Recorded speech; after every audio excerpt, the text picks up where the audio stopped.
अस्सलाम वालेकुम। मेरा नाम ज़ोहा शाकिर है। मैं असिस्टेंट कमिश्नर रेनाला हूँ। तो आप सब रेनाला की आवाम से गुजारिश है कि आजकल क्योंकि कोरोना वायरस एक वबा फैली हुई है, तो बेहतर है कि आप सारे के सारे अपने घर में रहें। सेक्शन 144 भी इम्प्लीमेंट हो रहा है।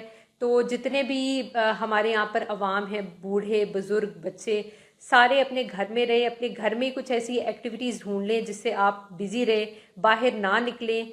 क्योंकि ये वबा ऐसी है कि जो बाहर जाएगा उसी को ही लगेगी। अगर आप घर में रहेंगे, महफूज रहेंगे, तो अब ख़ास तौर पे जो हमारे बुज़ुर्ग हजरात हैं, उनको चाहिए कि भरपूर जो है अपनी सेहत का ख्याल रखें, खुराक ऐसी खाएं जिससे उनको ताकत मिले, देसी चीज़ें खाएं और घर में रहें।